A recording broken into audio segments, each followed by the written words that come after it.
Bienvenue dans Smart Bourse, votre émission quotidienne pour rester à l'écoute des marchés chaque jour sur Bismart for Change à 17h si vous nous suivez en direct à la télévision. Émission que vous retrouvez évidemment chaque soir dans la foulée en replay sur notre site bismart.fr ou encore en podcast à l'heure qu'il vous plaira et sur vos plateformes préférées. Au sommaire de cette édition ce soir, une ambiance de rentrée marquée par la nervosité. C'est un peu comme ça qu'on peut résumer les choses au regard de la séance d'hier et de la séance d'aujourd'hui encore sur les marchés globaux dans leur ensemble. On voit des positions qui continuent de se déboucler sur les matières premières. On voit le sell-off d'hier qui se poursuit encore aujourd'hui. Le pétrole est en repli après avoir perdu 4,5% au cours de la séance d'hier.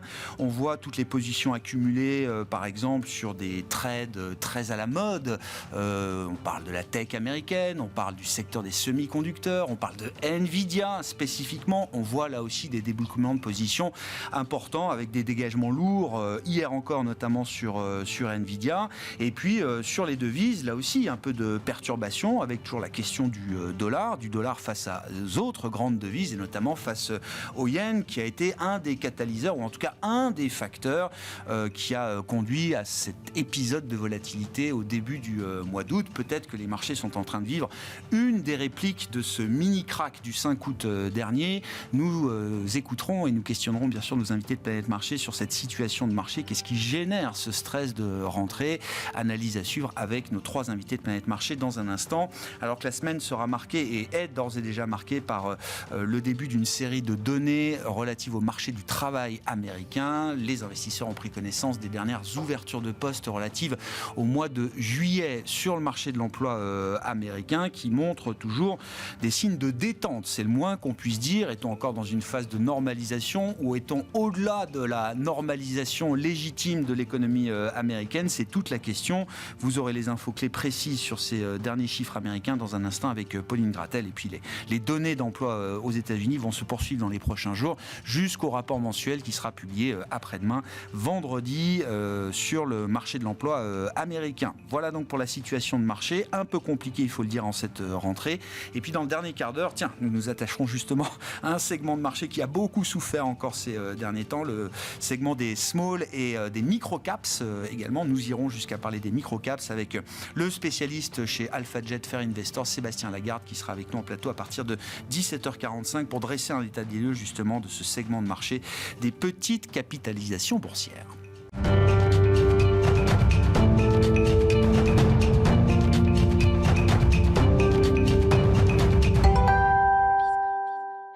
Avant d'accueillir nos invités, tendance mon ami, chaque soir en ouverture de Smart Bourse, les infos clés du jour avec Pauline Grattel. Bonsoir Pauline. Bonsoir. Bon, séance d'aversion pour le risque aujourd'hui encore sur les marchés et l'ensemble des actifs risqués et des bourses européennes par exemple est en baisse aujourd'hui. Oui, le CAC 40 poursuit son repli entamé hier et repasse sous les 7500 points au cours de la séance en cédant plus de 1%. Les signaux d'enlisement de l'économie chinoise restent un sujet d'inquiétude majeur pour les investisseurs à ce stade. Les cours du pétrole continuent leur repli aujourd'hui. Après une baisse de plus de 4% hier, le baril de Brent tourne autour des 73 $. En France, l'impact se fait sentir à nouveau. LVMH, Kering et Hermès sont en recul à Paris, entre 3 et 4%. Le titre Richemont signe la plus forte baisse du Stoxx 600, moins 5%. Et puis les marchés américains qui sortent d'une séance compliquée, il faut en redire un mot, Pauline, avec hier une baisse marquée des grands indices américains, plombés particulièrement par la chute de 10% quasiment du titre Nvidia. Oui, et une telle chute a effacé en une seule séance 280 milliards de dollars de capitalisation boursière. C'est un record pour une action en une seule journée. Dans le sillage de la baisse de Nvidia, l'indice du secteur des semi-conducteurs a chuté de presque 8% hier, une première depuis le Covid. En Asie, TSMC abandonne plus de 5%. En Europe, l'indice des nouvelles technologies chute de 2,5%. Infineon lâche 3%. ASMI et ASML sont en forte baisse également, tout comme ST Microelectronics en France qui lâche plus de 2%.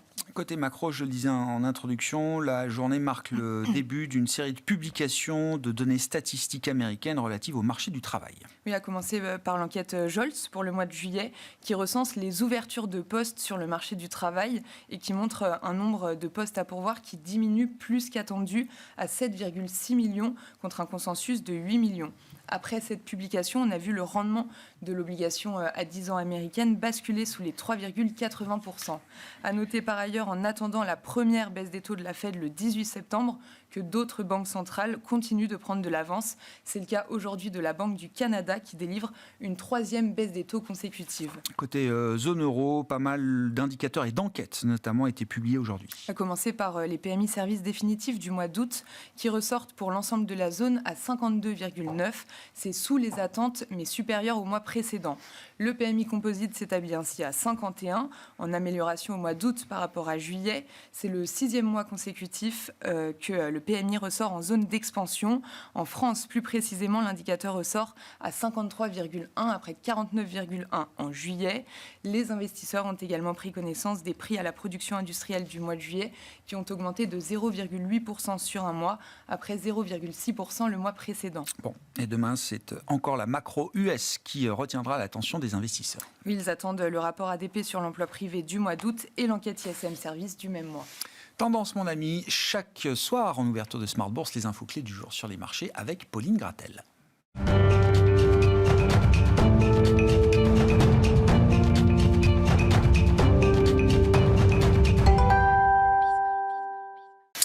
Trois invités avec nous chaque soir pour décrypter les mouvements de la planète marché. Alain Pitous est avec nous ce soir, Senior Advisor ESG. Bonsoir Alain. Bonsoir. Merci d'être là. Merci à David Calfon d'être avec nous également. Bonsoir David. Bonsoir. Vous êtes le président de Sanso Longchamp Asset Management désormais et Thomas Friedberger à nos côtés enfin. Bonsoir Thomas. Bonsoir. Directeur général adjoint de Tikeo Capital. Merci beaucoup messieurs d'être là. Ravi de vous retrouver dans cette ambiance de rentrée un peu nerveuse, je le disais David. Qu'est-ce qui génère ce stress de rentrée sur les marchés? Quand je dis stress, c'est pression sur les matières premières, pression sur des trades très populaires. On parle du Nasdaq, on parle de la tech américaine, la question des devises également qui s'est invitée dans le jeu des marchés depuis quelques semaines maintenant avec la question du yen. Qu'est-ce qui provoque ces mouvements et d'où vient ce stress? En fait, on peut rappeler que les marchés ont quand même tendance à être assez monomaniaques. Donc, on a eu plusieurs mois, voire années pendant lesquelles on s'est concentré uniquement sur l'inflation. Et là, en fait, le marché vient de changer de focus. Maintenant, on ne parle plus que d'emploi. C'est le discours de Jackson Hole, où Powell a été très clair en disant bon, l'inflation, c'est plus un problème. En revanche, l'emploi, c'est en train de se dégrader, etc.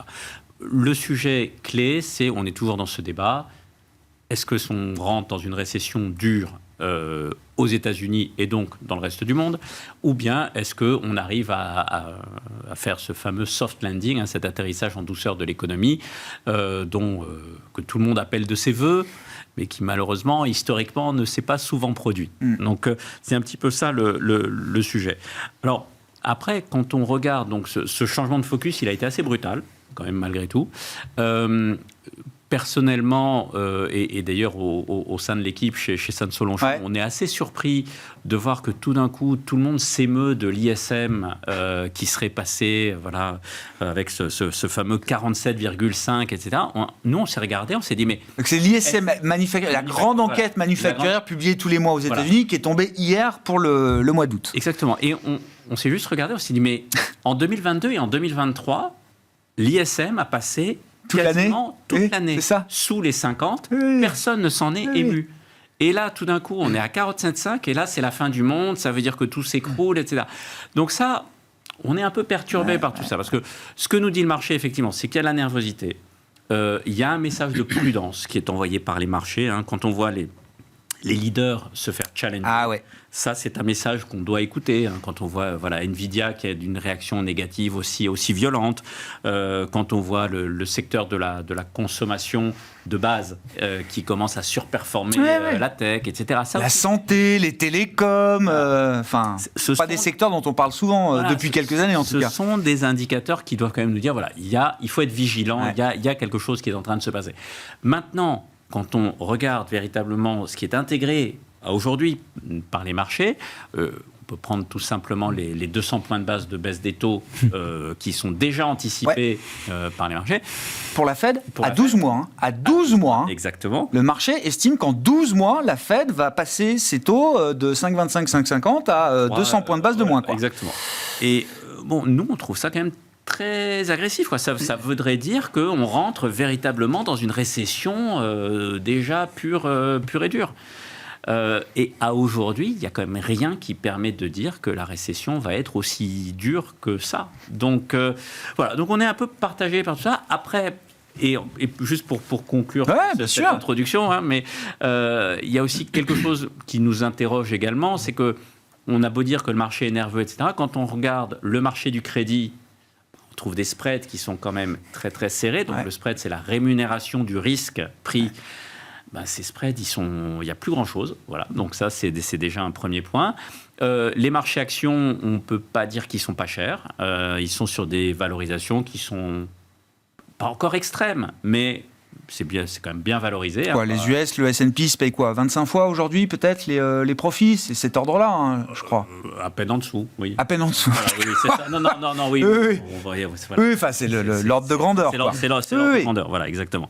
Donc voilà, donc ça aussi, ça nous incite quand même un petit peu, entre le message de prudence qui est envoyé par les marchés, je comprends. Des niveaux de valorisation qui sont quand même assez riches. Mais pas envie d'être trop contrariant sur des séances de baisse comme ça, à racheter très vite ce qui a pu baisser, quoi. Intuitivement, quand on voit autant de nervosité, de choses négatives, etc. dans le marché, on aurait très envie d'être contrariant et de se dire allez, ça y est, on rachète. Et c'était ce qu'il fallait faire pendant des années. Voilà, et on prend les positions, etc. Mais là, on se dit, il y a peut-être quelque chose qu'on n'a pas vu. Il y a peut-être des choses qu'on n'a pas vues. Donc, si les marchés étaient moins chers que ça, on n'hésiterait pas. Voilà. Là, on est un petit peu plus attentiste. Bon, est-ce qu'on joue à se faire peur avec l'idée d'une récession américaine, notamment? Alors moi, je veux bien qu'on se focalise sur l'ISM américain.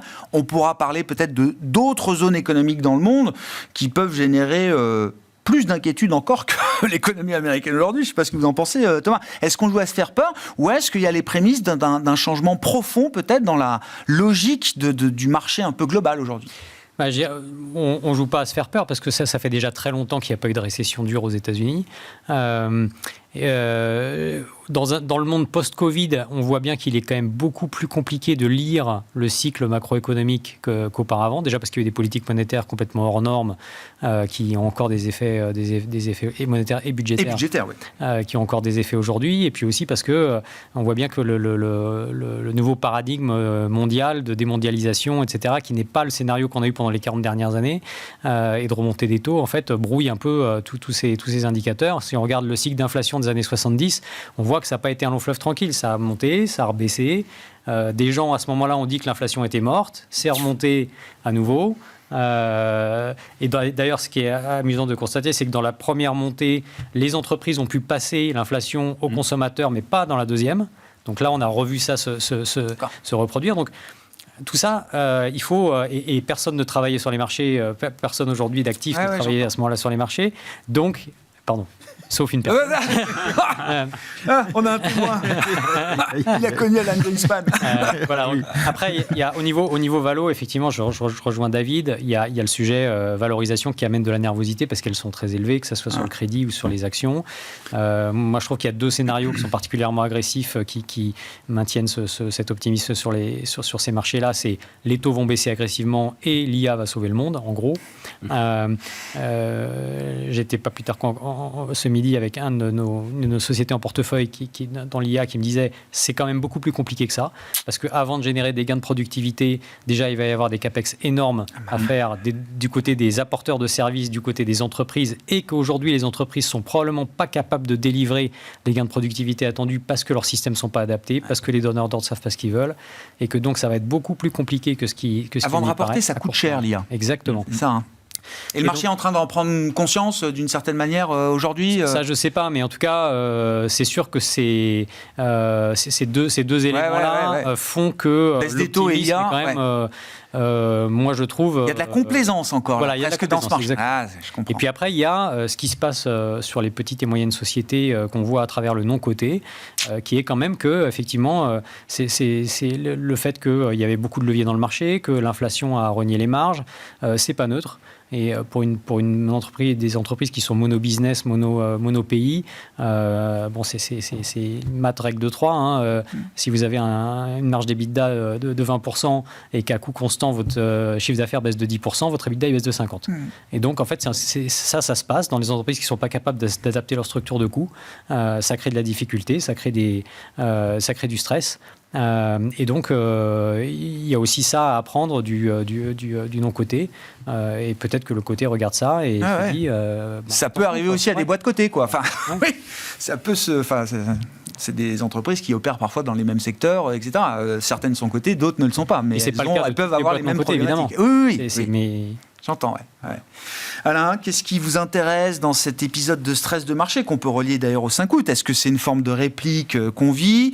Dans l'analyse un peu multifactorielle, qu'est-ce qui vous paraît avoir de l'importance aujourd'hui par rapport à peut-être des facteurs un peu plus secondaires? J'en sais rien.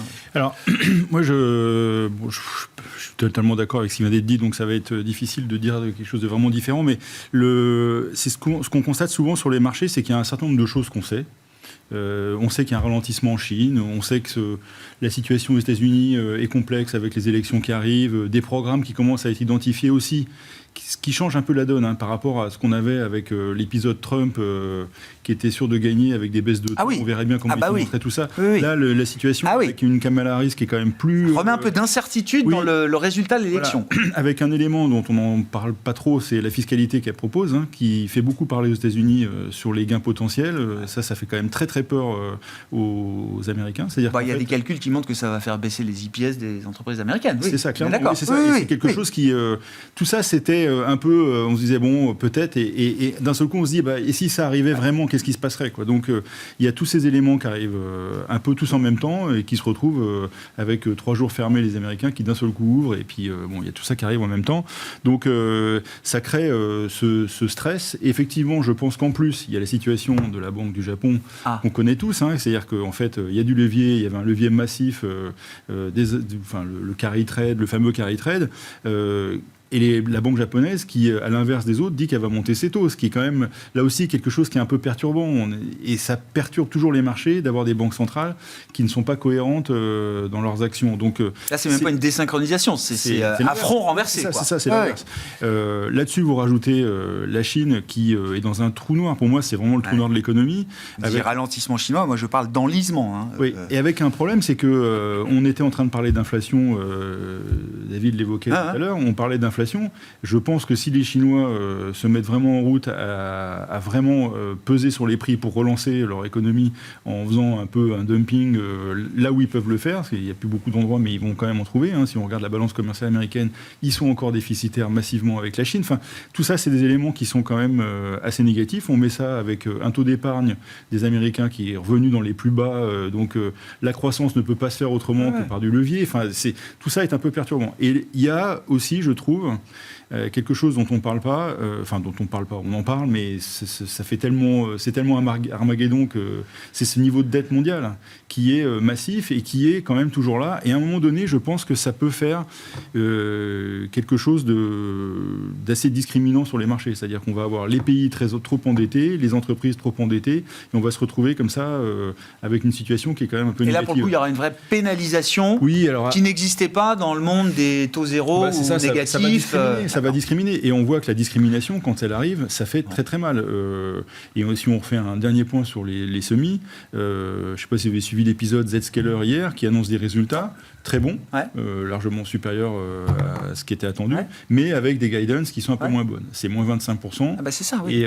Et ça reste quand même une entreprise qui le syndrome Nvidia. Voilà. Aujourd'hui, il en faut très peu pour décevoir sur cette thématique. Et c'est une entreprise dans ce qui, secteur. avec le niveau actuel, est quand même à 63 de PE. Vous voyez, donc, ça reste quand même quelque chose d'important. Après, je pense que les situations actuelles... Alors, aujourd'hui, être contrariant, ça serait peut-être un peu trop rapide, mais je pense que... Enfin, c'est notre jeu aussi ici. On est tous positifs sur les marchés à moyen long terme. Après, donc, le truc, c'est à quel moment on va acheter. Et alors, si on fait une petite graduation, l'or, on peut acheter, parce que si les taux baissent, l'or, c'est quand même sympathique. Même partant des records qu'on a atteints là, cet été. D'accord. Oui, ça reste un investissement confortable. Oui, c'est ça. Entre du cash aujourd'hui ou des obligations d'État qui ont bien performé, je pense qu'on peut quand même alléger l'un pour acheter l'autre. Je pense que les spreads de crédit ne reflètent pas le risque qu'il y a sur un certain nombre d'entreprises, donc je pense qu'il faut quand même un peu faire attention. Et les entreprises et les actions, et je pense que si on revient sur les marchés, c'est d'abord sur les actions qu'il faut revenir, mais attendre un peu, il faut attendre cette consolidation, il faut attendre que la vol continue de monter. Et on l'a vu, ça n'a pas duré longtemps, la volatilité a monté très fortement le 5 août, mais ça a été un mouvement très rapide. Ouais. Là, ça recommence à monter. Je pense que si la vol revenait pour une raison ou pour une autre avec un marché qui piétine un peu aux alentours de 35-40, ça serait l'indicateur que les gens commencent à se couvrir et c'est là qu'on peut réinvestir. Ça veut dire des marchés qui baisseraient de 10-15%. C'est à ce moment-là qu'il faudra faire des actions. Mais je pense que c'est, après l'or, c'est le deuxième actif à acheter, et en commençant par les États-Unis, toujours, parce que l'Europe, la situation politique est quand même désastreuse. Bloquante. Ah c'est désastreux. Oui. Donc là, il va falloir plus que 10% de baisse. Attends, surtout qu'en plus, on les a pas fait, les indices européens, ils sont au sommet, le DAX est au sommet, le Stock 600 est au sommet aussi. Enfin, je veux dire, on parle de l'Europe avec effectivement une vue macro, conjoncturelle, très négative. Bon, sur le plan boursier, c'est pas des indices qu'on déméritait jusqu'à présent. Ces histoires de baisse de taux, quand même, comment elles sont appréciées par le marché, par les investisseurs et par vous aujourd'hui, David? Parce que moi, je me souviens, une grande partie du discours avant l'été, c'était de dire si la Fed baisse les taux pour accompagner le mouvement de désinflation, pour prolonger le cycle, etc., ça va être très bon, très positif pour les actifs risqués. Là, le pricing de baisse de taux s'accumule côté américain, vous l'avez dit, jusqu'à 200 points de base en 12 mois. Le marché ne semble pas y voir une très bonne nouvelle. Enfin, sur une séance comme hier ou comme aujourd'hui, le marché obligataire joue son rôle d'amortisseur, mais pour le reste, le bad news is good news est un peu derrière nous de ce point de vue-là. Oui, tout à fait. Il y a cette nuance qui est apparue. Qu'est-ce qui est une bonne baisse des taux? Oui, c'est ça. Bon, on va essayer de rentrer un petit peu dans ces subtilités, mais la bonne baisse des taux, effectivement, c'est celle qui remet de l'huile un peu, qui accompagne, quoi. Qui accompagne, qui permet de relancer les valorisations des marchés, etc. La mauvaise baisse des taux, c'est celle où on se dit qu'on a vraiment besoin de baisser les taux beaucoup plus fort, beaucoup plus vite, parce qu'on aurait été en retard. Il y a toujours ce sujet, en disant que la Fed, de même qu'elle a mis du temps à monter ses taux, là, on sent quand même une Fed qui est en réaction beaucoup plus qu'en anticipation. Donc, on a eu ça à la hausse des taux.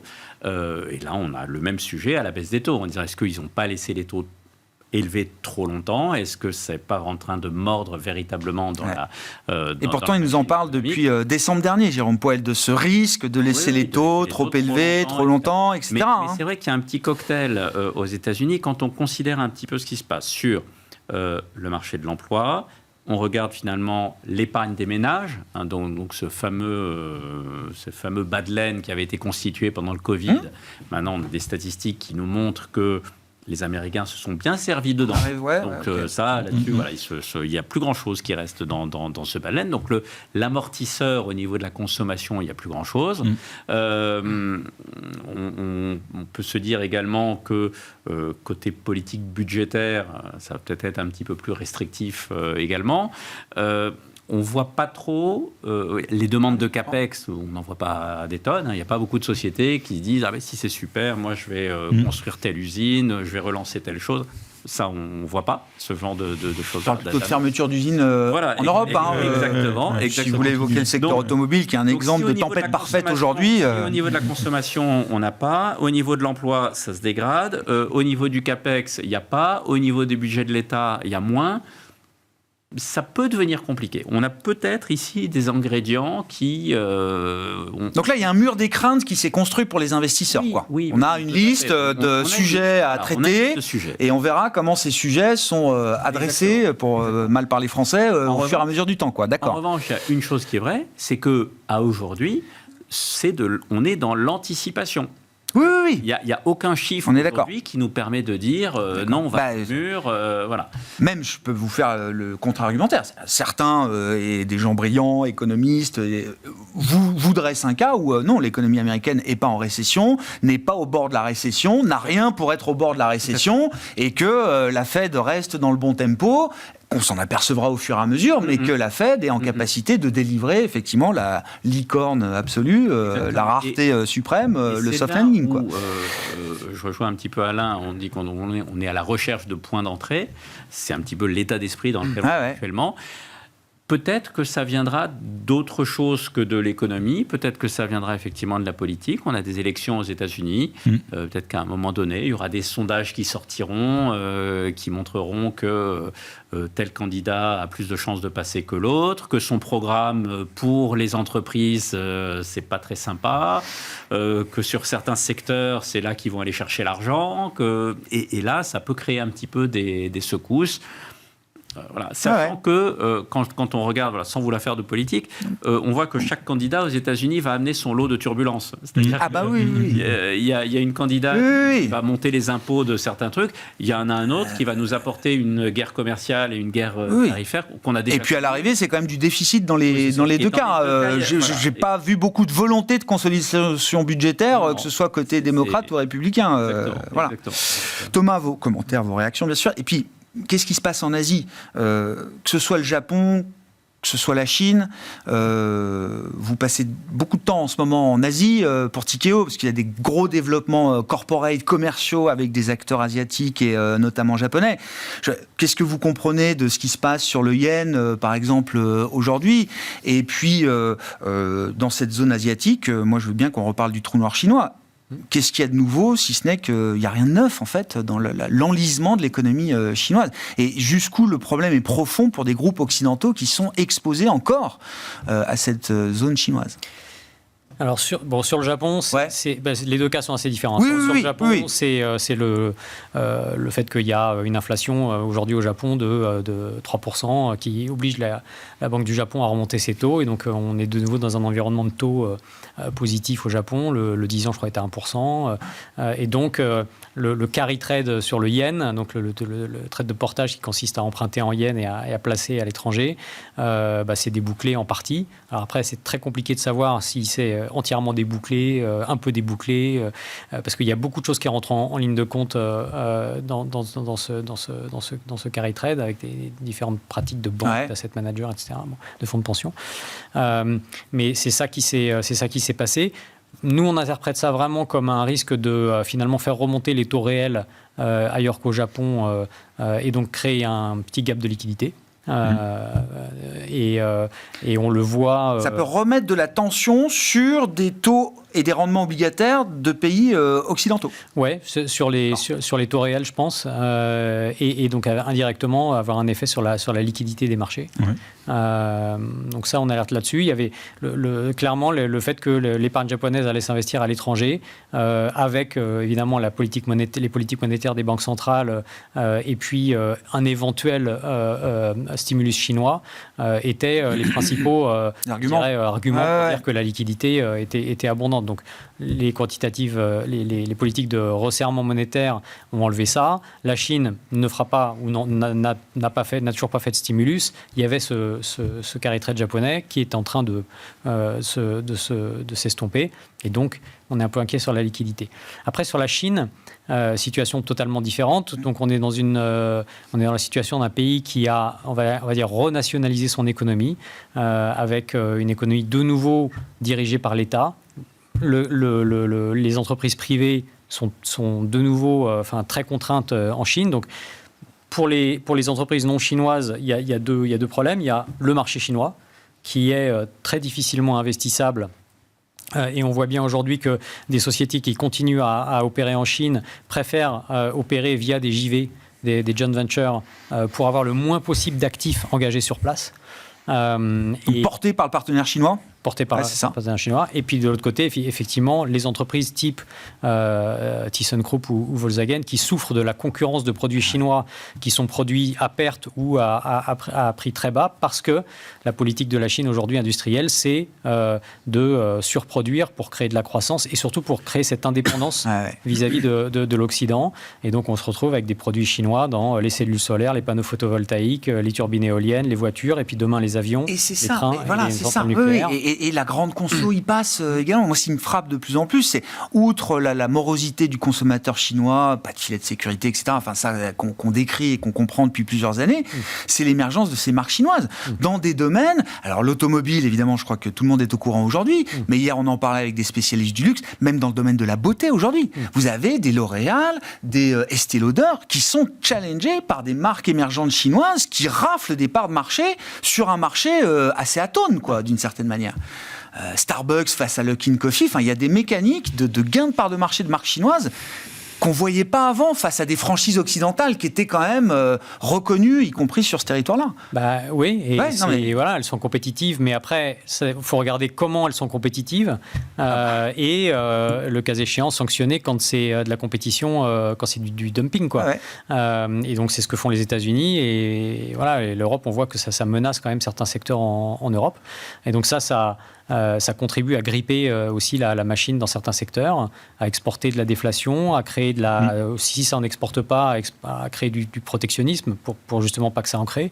Et on voit que c'est un frein à la croissance des résultats des sociétés sur le long terme, quoi. Bien sûr. Et le commerce entre l'Europe et la Chine, au début d'une forme d'escalade, là, les premières mesures qu'on peut prendre sur l'automobile, c'est comparé à ce que fait le Canada ou les États-Unis, on ne joue pas dans le même cours. Les enjeux sont aussi différents. Il n'y a pas une voiture automobile chinoise qui se vend sur le marché américain aujourd'hui. Donc, on peut mettre 100% de tarifs. Mais il y a l'idée d'une escalade de guerre commerciale qu'on n'avait pas vu encore menée par l'Europe, en tout cas. C'est très complexe, c'est très politique, on ne sait pas. Il y a des enjeux très différents. Je pense que les industriels allemands ne sont pas très chauds pour mettre des tarifs parce que, évidemment, les entreprises chinoises sont, ou étaient en tout cas jusqu'à présent, leurs clients. Aujourd'hui, sont plutôt des concurrents très compétitifs avec des bases d'actifs plus neuves, un savoir-faire, on le voit dans les voitures, qui n'a rien à envier au savoir-faire européen. Mais voilà, donc l'Europe, c'est quand même pas ultra homogène non plus. Non, on connaît les... Mais c'est sûr que s'il n'y a pas de... ça peut menacer certaines entreprises, certains secteurs. Bon, les parts de marché des constructeurs occidentaux automobiles européens, donc allemands avant Covid, c'était 2/3 de parts de marché en Chine, c'est tombé à 1/3. Ça va à une vitesse quand même phénoménale. Après, comment on se défend de ça, je pense que la première réponse, effectivement, c'est les barrières douanières, c'est-à-dire qu'on met des tarifs et puis on espère que ça va aller. Je pense que c'est une mauvaise réponse parce que les Chinois s'adapteront à des barrières et on ne les mettra pas assez haut pour que ça règle le problème. On sera content qu'ils viennent construire des usines en Europe à un moment. Si nous on enferme, peut-être que le trade va se faire comme ça. Mais ça, c'est défaitiste, ça, parce qu'en fait, c'est admettre que c'est fini, on ne produit plus la technologie en Europe. Je pense que Volkswagen le dit. Oui, je sais.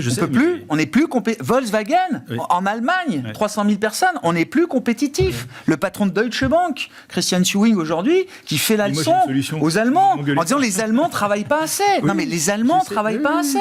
Oui, je sais. Mais alors, je pense que la prochaine réponse que feront les politiques, ce sera de mettre des quotas.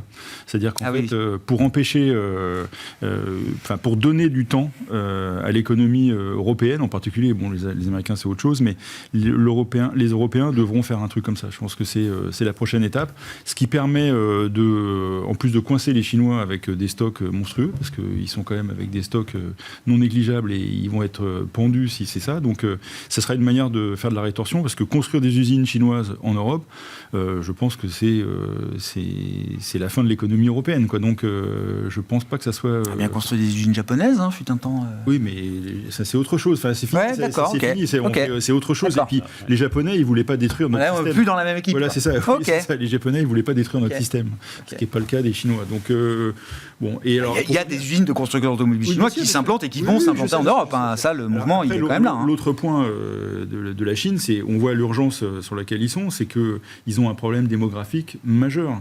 C'est-à-dire que pour la première année 2024, ça va être une année où il y aura plus de décès chinois que de naissances. Dans un pays où personne ne veut aller habiter, c'est-à-dire qu'ils ne peuvent pas compter sur l'immigration, ils ont un problème immobilier qui les condamne pour les 10 prochaines années à avoir des politiques à la godille pour essayer de s'adapter. Donc ils annoncent des baisses des taux, mais bon, qu'est-ce que vous voulez consommer si vous avez pas, si vous êtes déjà endetté, si vous êtes déjà... Non, mais tout ça est très bien renseigné, documenté depuis des années. Sauf qu'effectivement, le mur se rapproche et rien ne change de ce point de vue-là. Et puis en plus, c'est ce que vous disiez tout à l'heure, c'est le fait de nationaliser l'économie, c'est rarement bon signe. Alors les asset managers, écoutez bien ce qu'ils font en Chine. Je ne sais pas si vous avez suivi l'histoire, ça fait un moment que les Chinois resserrent les asset managers en Chine.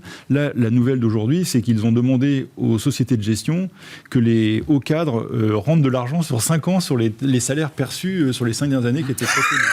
Voilà, je dis ça. Je sens une inquiétude côté asset management.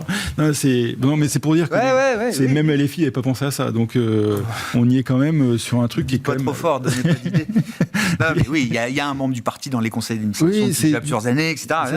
Ça peut pas déboucher sur quelque chose de plus positif. Sur la rotation du marché boursier, je veux bien qu'on y revienne un peu, David. Alors effectivement, il y a à la fois peut-être le pic de la hype atteint autour de l'IA, de Nvidia, etc. Face à ça, vous citiez quelques secteurs. Alors la conso de base, la santé, les télécoms, l'assurance aussi en Europe. C'est des secteurs... alors que l'automobile était leader, boursièrement parlant, en Europe jusqu'à avril peut-être. Le secteur automobile a fait 50% de baisse, grosso modo, depuis les points hauts. Et alors que la santé, les telcos faisaient rien, on a vu cet été que c'est des secteurs qui ont parfaitement rempli leur rôle aujourd'hui. Est-ce que c'est des secteurs, au-delà du caractère défensif intéressant en ce moment, est-ce que c'est des secteurs qui retrouvent aussi de l'intérêt pour des investisseurs de long terme ? Alors, je vais juste donner une petite anecdote qui m'a été donnée par un de mes collègues avant de venir ici. On parlait justement de ce secteur de la consommation. Et il me dit, souviens-toi, en 2000, au moment de l'éclatement de la bulle Internet, Coca-Cola s'est payé 46 fois les bénéfices. Oui. Voilà. Donc, juste pour dire que le mouvement de surperformance qu'on a eu de ces secteurs-là, ce renversement de tendance, oui, on en a une partie. Est-ce qu'on est au bout du mouvement ? Probablement pas. Je pense que c'est un mouvement qui est en cours. Ça peut durer plus longtemps. En tous les cas, on est sur ces secteurs-là, on n'est pas encore sur les valorisations un peu extrêmes qui nous disent « non, mais bon, ça y est, c'est fini ». Voilà. Effectivement, quand on voit un Coca-Cola qui se paye 46 fois les bénéfices, on peut se dire qu'il y a peut-être un peu une exagération. Mais on a été peut-être sur ce genre de niveau il y a pas si longtemps que ça. Post-Covid, on avait toutes ces valeurs staples, Coca, Kraft, etc., qui se payaient effectivement comme des valeurs d'hypercroissance à un moment. Tout à fait. Donc effectivement, je pense que ça prône effectivement pour en tous les cas un rééquilibrage des portefeuilles. Ce qui, d'ailleurs, devrait faire du bien au monde de la gestion active, parce que je rappelle que essayer de surperformer des indices lorsque tout est concentré sur cette valeur, c'est très, très, très compliqué.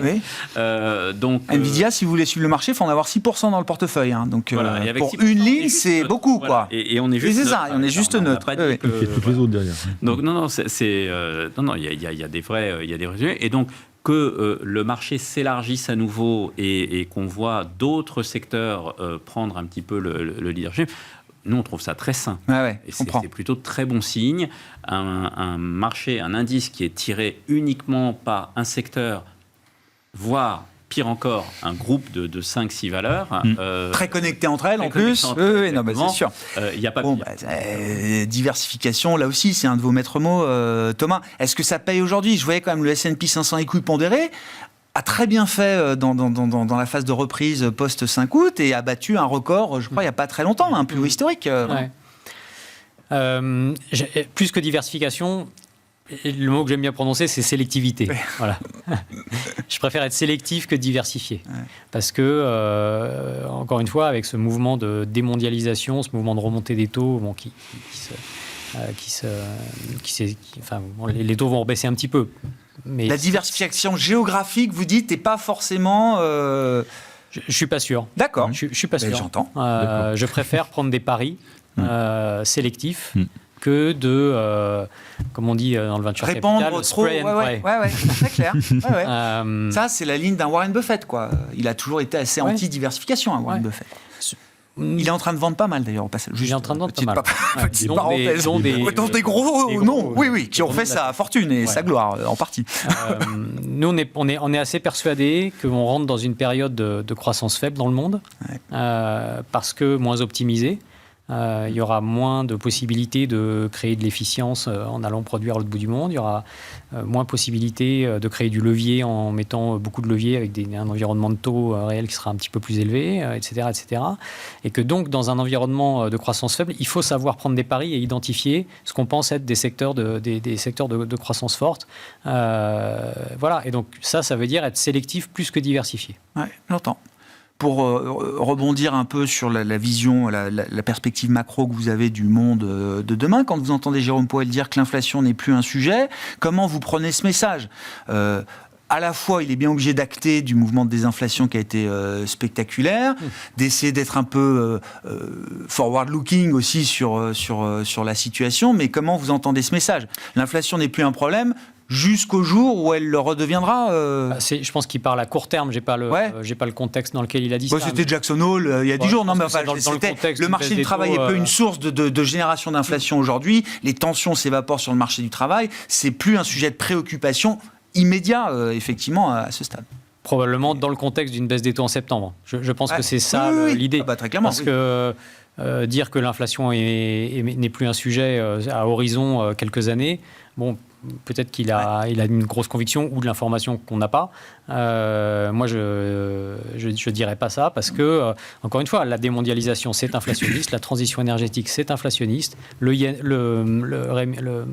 devise chinoise forte, c'est inflationniste. Regardez les coûts de fret encore dans le canal de Suez.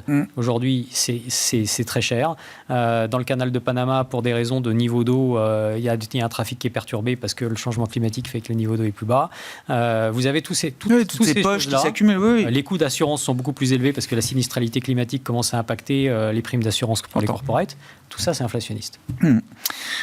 Ce qui est d'ailleurs un peu bizarre dans ce moment de politique monétaire, c'est que Jérôme Powell endosse, en tout cas dans son discours de Jackson, une position assez agressive avec une économie qui tourne encore à 3% de croissance, deuxième estimation pour le PIB américain au deuxième trimestre. C'est peut-être le passé, mais c'est quand même un passé très récent. Il a pourtant un discours volontairement agressif, il n'emploie pas les mots graduels, etc. Il se laisse toutes les options ouvertes pour pouvoir agir significativement en cas de détérioration supplémentaire du marché du travail. C'est-à-dire qu'il ne dit même pas une détérioration au-delà de 5% de taux de chômage. C'est partant du taux de chômage actuel, on ne veut plus voir de dégradation supplémentaire. De l'autre côté de l'Atlantique, alors qu'on a une situation économique, une atonie économique depuis 2 ans en zone euro, qu'on a une inflation qui a baissé aussi très vite. Je rappelle que l'inflation globale est à 2% autour aujourd'hui en zone euro. Une BCE qui partait toute seule en juin et tout le monde qui applaudissait en disant « ça y est, enfin, ils ont compris, etc. » pour la retrouver en septembre, avec Isabelle Schnabel qui dit « oh là, très progressif, très graduel, dès qu'on commencera à approcher de la limite supérieure du taux neutre, il faudra tout de suite arrêter, regarder ce qui se passe, etc. » Enfin, voilà, on retombe dans ce biais structurel. Quoi. Moi, je pense que c'est une source d'inquiétude des marchés, c'est-à-dire qu'en fait, le marché pousse aussi pour que les banques centrales agissent plus rapidement.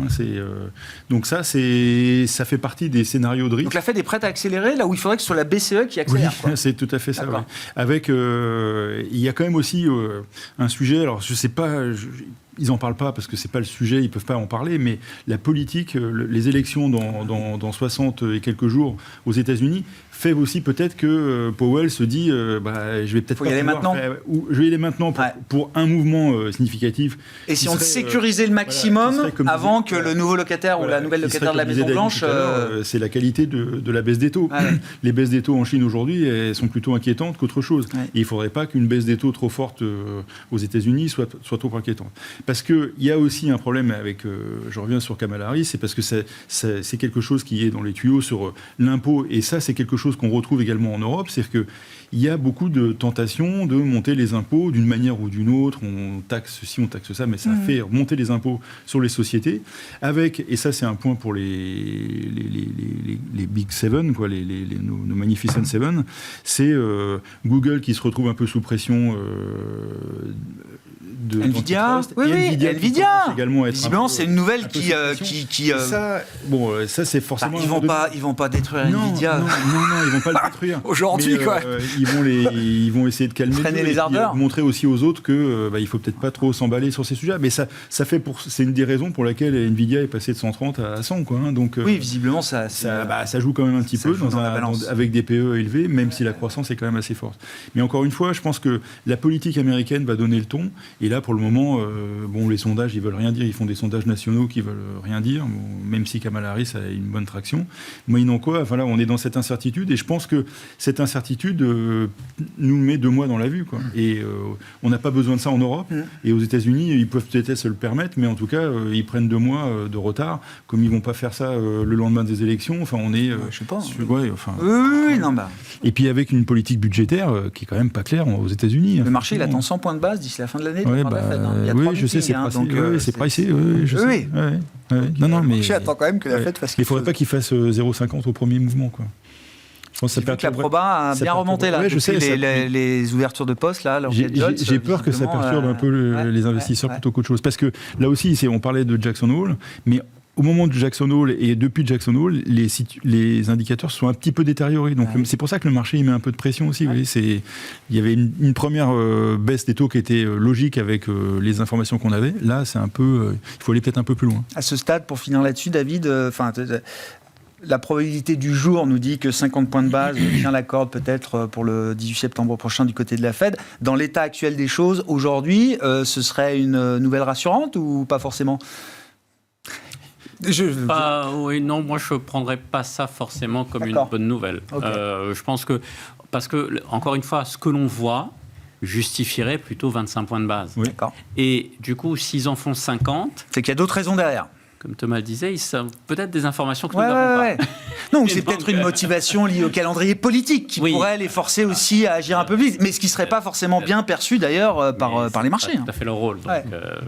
Donc, Bon, rendez-vous avec tous les épisodes de politique monétaire devant nous, la BCE la semaine prochaine et la suivante, la Réserve fédérale américaine. On notera aujourd'hui dans le G7 que la Banque du Canada, qui a dû partir peut-être la première, je pense, avant la Suisse et avant la Suisse. Ils en sont à la 3e baisse de taux. Bon, économie très pétrole, proche des États-Unis, voilà. Mexique aussi a commencé à baisser les taux de l'autre côté. Enfin, voilà. Les taux se resserrent. Bon, merci beaucoup, messieurs. Merci d'avoir été les invités de Planète Marché ce soir. David Calfon, Sanso, Longchamp Asset Management, Alain Pitous, Senior Advisor ESG et Thomas Friedberger, Tikeo Capital.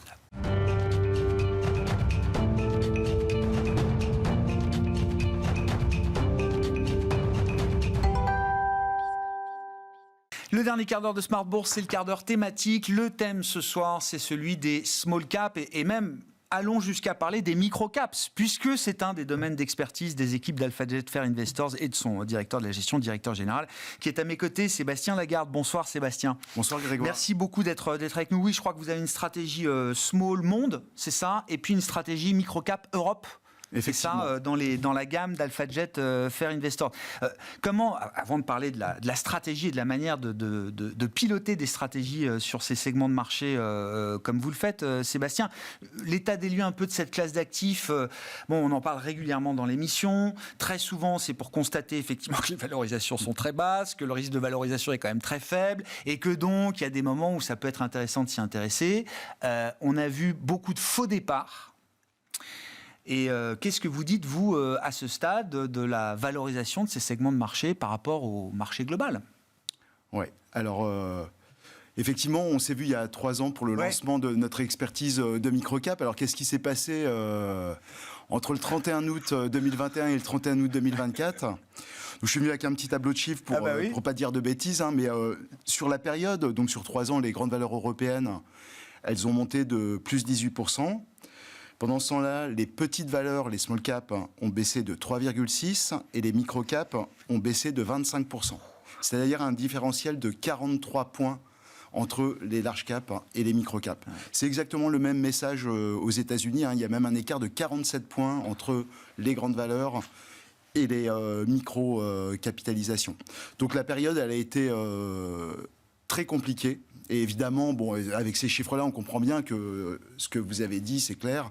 Les valorisations pour les petites valeurs, surtout quand on les compare aux grandes, ont massivement baissé. Mais tout ça s'est accompagné de contextes quand même assez anxiogènes et compliqués. Il faut se rappeler, il y a 3 ans, on sortait d'une crise sanitaire avec tous les problèmes qu'ont apporté le déconfinement, avec les ruptures de chaînes logistiques. Enfin, on se souvient de tout ça, mais avec beaucoup d'impact donc sur les petites valeurs, notamment industrielles, etc. Et puis, évidemment, il y a eu tout le contexte géopolitique. Donc, notamment la guerre entre l'Ukraine et la Russie, qui a amené à cette période d'inflation massive et donc à une hausse des taux quasiment synchronisée partout dans le monde et une hausse massive. Et ça a été délétère, mortifère pour les petites valeurs, pour deux raisons. La première, alors c'est un petit peu contre-intuitif, mais les petites valeurs et les micro-valeurs sont un peu moins endettés que les grandes, notamment parce que dans les micro-capitalisations, il y a beaucoup de sociétés qui sont des start-up. On peut penser au secteur de la biotech, avec des perspectives très incertaines. Donc, il n'y a aucune banque qui voudra leur prêter de l'argent. Donc, en général, ces sociétés-là se financent via des venture capitalistes, puis sur la bourse, et sont finalement peu endettées. Mais pour celles qui sont endettées, elles sont plus endettées à taux variable que les grandes valeurs. Et donc, évidemment, c'est elles qui ont pris plein pot en premier la hausse des taux. Le deuxième élément, il est plus technique, financier, mais quand on valorise une société, on regarde des flux futurs. Et donc, plus les flux sont importants à long terme et plus ils vont pâtir d'une hausse des taux, parce que quand on actualise tout ça, ça fait moins quand les taux montent. Ouais. Or, il y a beaucoup plus de sociétés de croissance parmi les petites valeurs et parmi les micro-capitalisations. Et donc cette hausse des taux, elle a été vraiment délétère pour la valorisation de ces petites sociétés-là. Mais pourtant, dans toute la période, elles ont continué à délivrer. Là où on en est, là, je reprends les écarts de plus de 40 points que vous citiez entre les larges et les micro-caps, que ce soit en Europe ou aux États-Unis. C'est des écarts qu'on a déjà pu observer, que vous avez déjà pu observer à certains moments peut-être un peu paroxystiques dans votre carrière, Sébastien, ou est-ce qu'on est en dehors, d'un historique statistique sur cette classe d'actifs là? Alors, il y a déjà eu des périodes compliquées, chaque période 2008, etc. Oui, bien sûr. Et même en 2008, finalement, c'est plutôt 2009 qui avait fait mal aux micro-valeurs, qui avaient beaucoup moins rebondi que les grandes dans un premier temps, alors qu'elles avaient baissé un peu plus que les grandes, mais pas avec cette ampleur-là. Après, les chiffres dont on parle, ils sont aussi sur une période de 3 ans. Il y a eu beaucoup de crises boursières qui ont été beaucoup plus restreintes dans le temps. Donc là, finalement, c'est une crise qui concerne vraiment la longévité de cette crise qui est pour les petites valeurs, qui est perturbante. Et donc, quand on préparait l'émission, je disais... Là, si ça continue, là, on est à 3 années de sous-performance massive, parce que c'est 2021, à partir de l'été 2021, 2022, 2023 et 2024, rebelote, une sous-performe de quasiment 7 points les grandes valeurs à nouveau. Et donc, si on rentrait dans une 4e année comme ça, on rentre dans une anomalie statistique. D'accord, ok. Moi, j'ai une anomalie parce que les petites valeurs et les micro-valeurs surperforment les grandes, historiquement, 6 à 7 années sur 10. Donc 3 années de sous-performance et de sous-performance massive, c'est possible. La 4e, on sortirait un petit peu... J'entends. On sortira des standards, on est dans des écarts types importants. Exactement. Pour dire les choses, Sébastien. Est-ce que les fondamentaux sont abîmés ou pas? Parce que moi, j'ai toujours effectivement entendu l'argument de la croissance. Alors, parce que pour plein de raisons, les tailles d'entreprise sont plus petites, ils sont parfois mono-business, sur des niches, etc. Mais le régime de croissance et de croissance bénéficiaire de ces entreprises est supérieur historiquement au régime de croissance bénéficiaire des grandes entreprises. Est-ce que ça a été vrai pendant ces 3 ans? Ou est-ce qu'il y a eu quand même une pression sur le momentum bénéficiaire des small et des microcaps qui a pu justifier d'ailleurs la longévité ou la durée de la sous-performance? Et est-ce qu'aujourd'hui, cet indicateur de momentum bénéficiaire, est-ce qu'il repasse quand même à l'avantage des petites et moyennes capitalisations boursières? Alors, ce qui a fait le plus mal, on l'a dit, c'est la hausse des taux. Donc déjà, alors, ce qui a été, en fait, l'hémorragie sur les petites valeurs, elle est stoppée depuis la fin du mois d'octobre, on va dire 2023. Okay. Là où les investisseurs ont compris que c'était la fin de la hausse des taux. Après, il y a eu la première salve avec la baisse des taux de la BCE. Maintenant, on attend la deuxième salve aux États-Unis en septembre. Et puis, la troisième salve, ça serait une baisse supplémentaire des taux de la BCE. Donc, on est passé quand même, effectivement, par une période compliquée, où il y a eu effectivement pour certains types de sociétés, souvent d'ailleurs pour des raisons plus intrinsèques, enfin on appelle ça idiosyncratiques, donc propres, spécifiques à l'entreprise, modèle des sociétés. Je parle notamment des phénomènes de stockage massif post-confinement, puis des phénomènes de déstockage, des problèmes de chaîne logistique, etc., etc. Donc effectivement, il y a beaucoup de sociétés qui ont souffert parmi les petites valeurs, mais effectivement, depuis ce qu'on perçoit, c'est que il y a un relan de croissance sur ces petites sociétés. Là, je regardais sur les microcaps, on regarde toujours des horizons pour les 12 mois à venir. Bien sûr. Au début de l'année 2023, on escomptait 20% de croissance sur les microcaps en moyenne. Aujourd'hui, on est à 26%. D'accord. Donc, alors que sur les grandes valeurs, on était plutôt à plus 7 et aujourd'hui on a plus 9. Donc il y a eu un rebond pour les deux catégories, mais beaucoup plus massif pour les très petites valeurs. Très clair. Comment on gère ces stratégies et comment d'ailleurs on gère, je le dis pour vous Sébastien, mais comment on gère avec succès ces stratégies? Parce que j'ai regardé rapidement vos performances sur le fonds microcap. Alors je crois que depuis le lancement, vous êtes quand même un peu négatif sur les 3 années d'exercice. Dans un contexte comme ça, oui. Non mais attends. Non mais moi je regarde par rapport au benchmark. C'est tout le bonheur de la gestion benchmarkée, c'est justement d'avoir un point de référence. Mais vous êtes à des années-lumière du benchmark. Alors voilà, c'est quoi la recette pour surperformer son indice de référence, comme on dit, et comme vous le faites là sur ces 3 années d'exercice et de pilotage de la stratégie microcaps? Alors il y a effectivement il y a des caractéristiques intrinsèques au microcap qui expliquent pourquoi sur le long terme, là on vient de parler d'une période massive de sous-performance, mais sur le long terme, on sait très bien, alors tout type d'actifs confondus, que ce sont les actions qui rémunèrent le mieux les actionnaires, et parmi les actions, que ce sont les petites valeurs et encore plus les micro-valeurs. Il y a des études sur plus de 100 ans aux États-Unis. Pour vous, ça reste vrai, ça? Le monde n'a pas changé à ce point-là, ça reste vrai, parce que les caractéristiques fondamentales sont toujours là, c'est-à-dire des sociétés qui délivrent beaucoup plus de croissance, et donc sur le long terme, c'est ça qui crée de la valeur. Voilà. Alors évidemment, là, on a eu une période très difficile. Donc comment on fait pour s'en sortir? La beauté de cet univers-là, c'est qu'il est géant. Et donc, il y a une place énorme pour faire de la sélection de valeur. Les microcaps en Europe, nous on définit ça comme les sociétés ayant moins de 750 millions de capitalisation boursière. Et il y en a combien? 2000? Il y en a 3000 en Europe. Okay. Donc vous avez un vivier, évidemment, il faut traiter la problématique de la liquidité. Mais quand vous regardez les plus liquides, vous en avez 1200 qui sont très liquides et suffisamment pour... et qui sont des vrais business. C'est pas juste un PowerPoint, quoi. Qui sont souvent... qui peuvent, parfois être de vraies marques mondiales. Moi, je donne toujours l'exemple, c'est plus coté aujourd'hui, comme ça on ne parle pas de recommandations boursières, mais le Club Med, quand ça a été coté en bourse, ça a toujours été une micro-capitalisation, mais une marque mondiale. Quand on regarde à l'échelle internationale, vous avez SodaStream qui, tout le temps où elle a été cotée, a toujours été une micro-valeur, puis une small cap, et c'est pourtant une marque mondiale qui a fini par être rachetée par Pepsi-Cola. Mais tout ça pour dire que donc on a un vivier de sociétés qui est énormissime. Et évidemment, et partant de là, c'est quoi la recette? C'est quoi alors il y a deux choses. Il reste une minute. Recette, moi, je veux avoir la clé, la recette. La clé, en fait, il faut pas oublier que la gestion d'un portefeuille, c'est pas que de faire de la sélection de valeur, c'est aussi construire un portefeuille. Et donc la recette, selon moi, en tout cas la recette de mon fonds, c'est premièrement être bien conscient qu'on investit dans des sociétés qui portent des risques plus forts que les grandes valeurs parce qu'elles sont moins diversifiées. Quand ça marche, c'est génial, mais plus risqué. Et donc le secret, c'est la diversification, mettre des poids raisonnables sur chaque société comme un portefeuille. Et puis après, donc ça c'est pour la partie... Donc le jeu de la pondération est très quelque chose de clé pour vous. Effectivement. Évidemment, bien gérer la liquidité, parce que quand les scénarios ne se déroulent pas comme on les a prévus, pouvoir sortir rapidement d'un dossier, c'est important. Voilà. Et puis, évidemment, le gros moteur, c'est la sélection de valeur. Comme je le disais, le vivier, il est très important.